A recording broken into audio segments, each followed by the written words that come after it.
ఏపీలో మరో తిరుపతిగా పేరుగాంచిన వాడపల్లి వెంకటేశ్వర స్వామి వారి దివ్యక్షేత్రానికి భక్తులు వేలాదిగా క్యూ కట్టారు.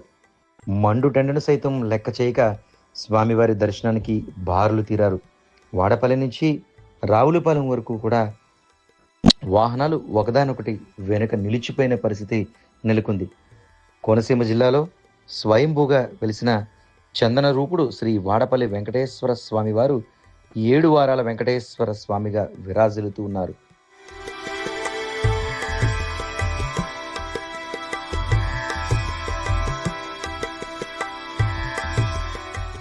ఒక్క తెలుగు రాష్ట్రాల నుంచే కాక దేశ విదేశాల నుంచి సైతం భక్తులు పెద్ద ఎత్తున స్థిరవారం వచ్చిందంటే చాలు స్వామిని దర్శించుకునేందుకు పెద్ద ఎత్తున చేరుకుంటూ ఉన్నారు.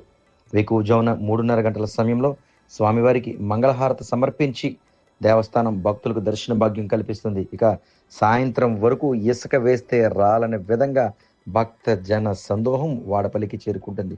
ఇక ప్రధానంగా గోదావరి జిల్లాలో ఉన్న బస్సులన్నీ వాడపల్లికే అన్న మాదిరిగా పచ్చని బస్సులు రైమంటూ వాడపల్లికే చేరుకుంటున్నాయి. బస్సులన్నీ భక్తులతో కిటకిటలాడుతూ కనిపిస్తున్నాయి. వాడపల్లి ప్రాంగణం అంతా ఆర్టీసీ బస్సుల కిటకిటలతో ప్రత్యేకంగా ఈ వారం ఉన్నాయని చెప్పుకోవచ్చు. మరోపక్క ఎండ నేపథ్యంలో భక్తులకు సౌకర్యాలు, చల్లటి మజ్జిగతో పాటు స్వామివారి ప్రసాదం అందించేందుకు అన్ని ఏర్పాట్లు చేసినట్లుగా దేవస్థానం అధికారులు తెలియజేశారు. ఏది ఏమైనా ఇక్కడ స్వామిని 7 వారాలు దర్శించి 7 ప్రదక్షిణలు చేయడం ద్వారా మన మదిలో న్యాయబద్ధమైన కోరిక తప్పక తీరుస్తారని తీరిన ఎంతో మంది భక్తులు అక్కడికి వచ్చి సాక్ష్యం చెబుతున్న పరిస్థితి నెలకొంది. ఏదేమైనా ఈ స్థిరవారం గోవిందనామాలతో వాడపల్లి వెంకటేశ్వర స్వామి దివ్య క్షేత్రం గోదావరి తీరంలో మారిమోగిపోతుంది.